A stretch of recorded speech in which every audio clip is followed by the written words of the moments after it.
had a really, really dope voice and a really dope flow. Like BG, I think that's what made him stand out when it came to Cash Money.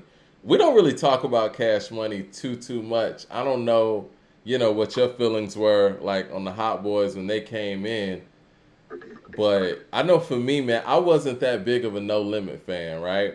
I Me like neither. Mystical and some of the stuff he did, but I wasn't right really on the tank like that, like when most people were. I like Ice Cream Man album, and I like the TRU album.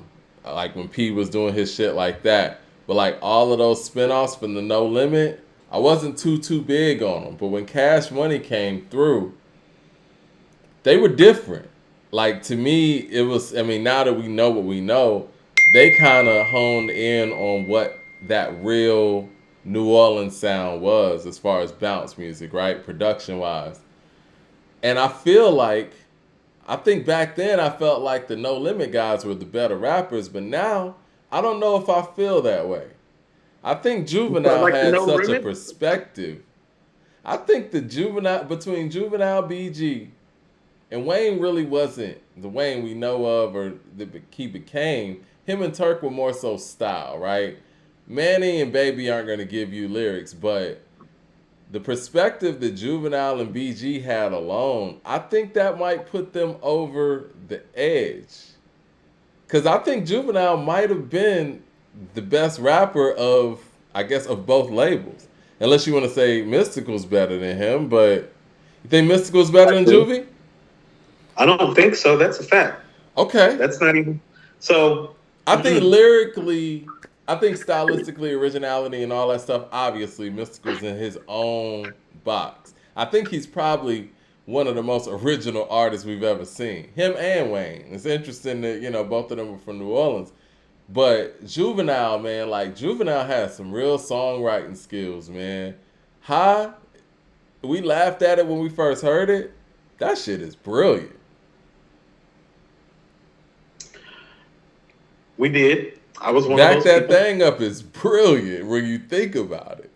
No, so like you, not a No Limit fan. My best friend in high school was a No Limit fan, and he was the one with a car.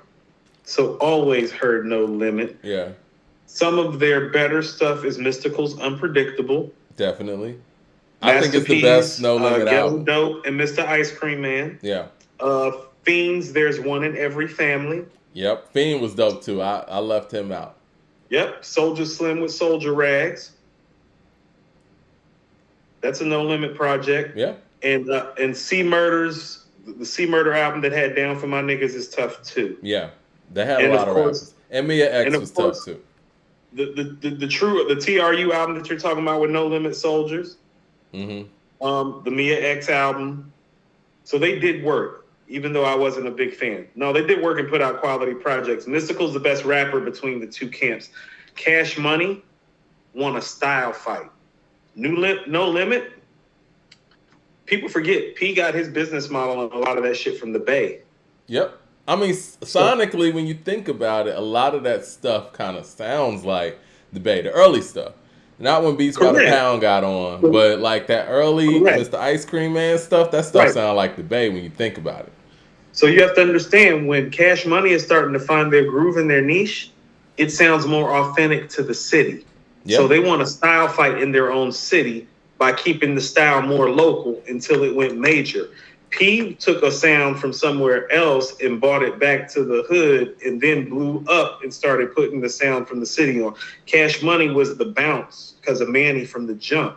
And Yeah. so they want a style fight. Now you couple that because here's what they had, and this is what I mean they want a style fight. Well, as much as I love C Murder and Soldier Slim and Fiend, well, they don't have more style than those other guys. Mystical is the only one with more style than Juvenile, Yeah. BG, Wayne, Turk. You're right. They want a style fight. Right. Like, is Fiend a better rapper than BG? Probably. Is Soldier Slim a better rapper than BG and Wayne around that time? Fuck yeah. Style fight. Yeah. Nope. Born King with the super chat says, I like what my man said about Big Boy. In my opinion, he murdered that last verse on International Players Anthem. He did. He did. He killed that shit, man. And I think that, but see, Andre, All right, I'm gonna get into my spiel about that because I have a lot of thoughts about that, and I'm glad that people are giving Big Boy his props, well deserved. Bruce Almighty, DJ Bruce Almighty says, Mike, no. When you take the top guys from the tank, it's not even close. Mia X, Mac, forgot about Mac, Fiend, Mystical, Snoop. I don't count Snoop. They overshadow themselves too much. Craig No, Smith with that's the what I'm super saying though. chat But it says wasn't Soldier one sound Slim. or style. Cash Money had a sound and style. Yeah. Soldier Slim was our GOAT before Wayne blew. Yeah. DJ Bruce Almighty says Mac Shell Shock. People love that album. Okay. Max Shell Shocked. I remember that. Yeah. Yeah, definitely. That's what I mean. No Limit did work. That was part of the problem though, is that they did work, and so stylistically, you didn't know what they were doing from week to week. It was like you didn't know whose hood or whose ward or world or what that you was in. When Cash Money came, they made you feel like they were all from similar projects that were close. You kind of got bought into their world. No Limit's world was almost too big for their own good. They were kind of ahead of their time. Was they it would have Manny actually Fresh? worked better today.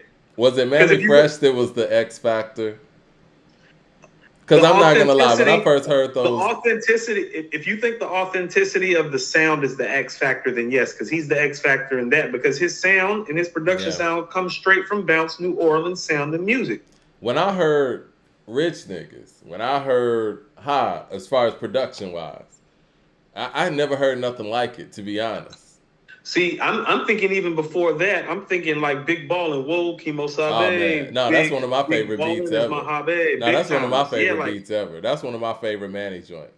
I got all kind of memories with that. Mike, that's that New Orleans bounce. That's that bounce, Mike. That's that bounce. Yeah, that's my shit. No Limit wasn't making shit like that consistently. Manny was cranking out albums like that. So the hood was like, that's our shit. Them our niggas. I got a quick story. When I was in the marching band at Alabama State University, we went down to Southern, or we played Southern in the Gulf Classic.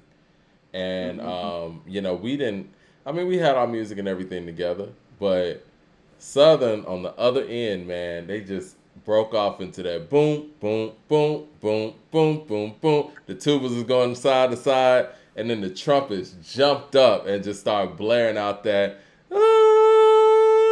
that Whoa Kimo Sabe. I was like, oh man, we're done. That was great. I was like, whoa, Kimo Sabe. Wasabi. Yeah, man. Manny was the X factor for me. Now I did like P, and when P came through, Heaven for a Gangster. Again, that's that stuff that sounded like the Bay. That's what I mean. Yeah.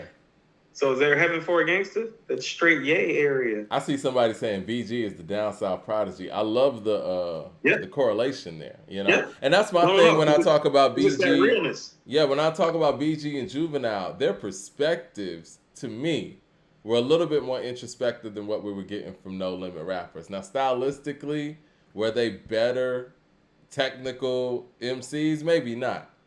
But some of the stuff that they were saying was a little bit more relatable than the No Limit MCs. Well, hold on. Well, here's where Prodigy and like BG are very much alike. Oh, well, BG was living that. He was a real head buster. Yeah. Yeah. DJ Bruce Almighty with the super chat says, yes, it was Manny, because Cash Money weren't friends. They had a huge age gap and from different areas, but they sounded so good together. They meshed well. Mm-hmm. Manny, the bounce. UNLV. I want to talk about this Big Boy and Andre thing, and then we can go on to talk about this Nas song, and then we can talk about Paid in Full's 35th anniversary, too. I get what y'all saying when it comes to what? At some point, we do need to rate the Westside album.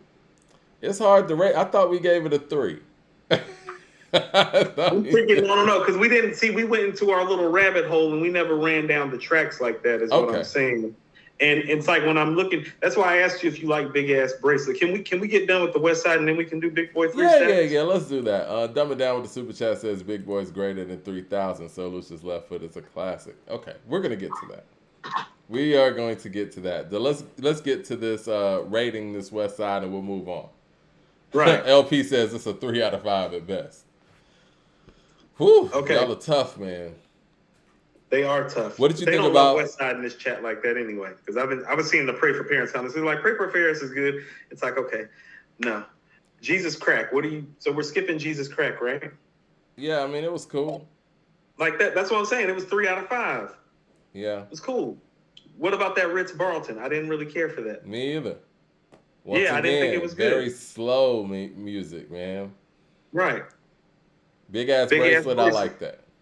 Okay, so look, we're 3 tracks in. We just got to the first song that we like. Yeah, What about Bobby Roode? I love the track to Bobby Roode. Don't know how much I love the record. I like it too. And see, when I heard Big Ass Bracelet, I was like, okay. And then I heard Bobby Roode, I'm like, okay, this thing is picking up a little bit of steam. Right. And then Right. I heard No, this is Jared what I mean. Bowman. Derek Bowman's dope. Yeah, I Derek like that Bowman's record. one of the highlights on the album. Definitely. Right? Definitely. Horses on Sunset is the highlight of the album. Yep. And so look, we got 4 straight dope tracks right there.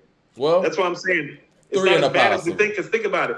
No, well, listen to what I'm about to say. This is what I mean. It might be a 3.5. Well, the first song, we got a 10-track album right here, okay? Right. First song is an intro, so there ain't no music right there, okay?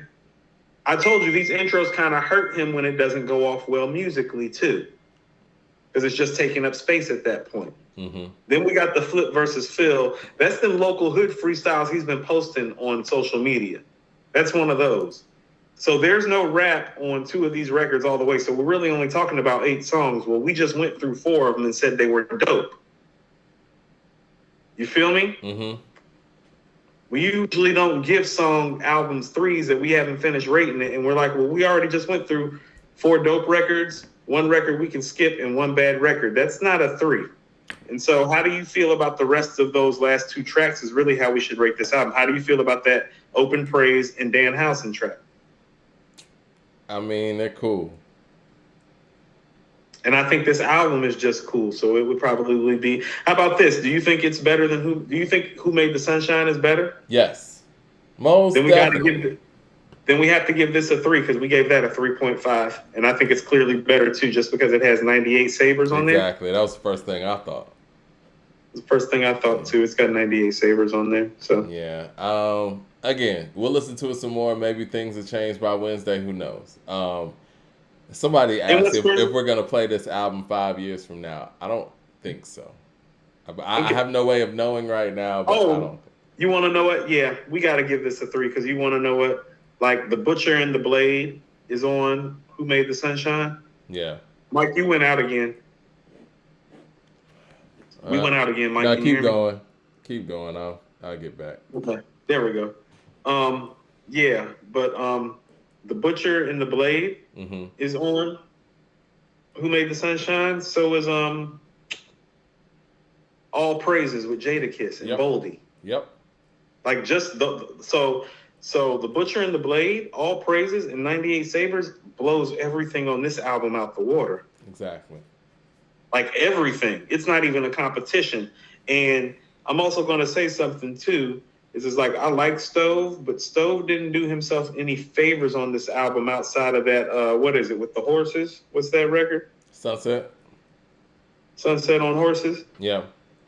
The rest of his work on there, and I'm interested to see what his next project is going to be like. This 'cause is we got the thing. This is the thing. I'm gonna keep it real and like, and with this being Westside, we already was somewhat anticipating this to talk about it. After hearing this today, I wasn't excited to talk about it, to be real. And and that's very fair. rare when it comes to Westside. Like I he's one of those artists that whenever we do our show, we're waiting to hear other people's reaction, hear each other's reaction, talk about the highlights of it. And this didn't really give us much to work with when it comes to that. And for that reason, it is definitely underwhelming. And I don't think anybody in here is really telling us too much different. Darren Harris with the super chat says, also love the way Nas spazzed on Havoc's production on Shoot 'Em Up from Nostradamus. One of the few highlights from that album. Yes. Y'all want to talk about Nas. Y'all don't want to talk about this. So we're all right. We're gonna talk about Nas and Preem, but I want to get to that Big Boy thing. Okay, we can go there now. Now that we're clear that it's a 3, Yeah. because we have to be careful. Because I mean, like, I think that's probably the lowest. How about this? Yeah, it is. In the time we've been doing this podcast, isn't that the lowest rating we've given a Griselda project? Yeah. Okay. Yeah. Because I don't think they've gotten less than a 3.5 for anything. Because I don't feel like they've really made anything that was less than a 3.5. Just truthfully speaking. Somebody said, anybody seen that Thor movie yet? That's how good the Westside album is. It's very problematic. We talking about Thor? Is that what we're doing? Yeah.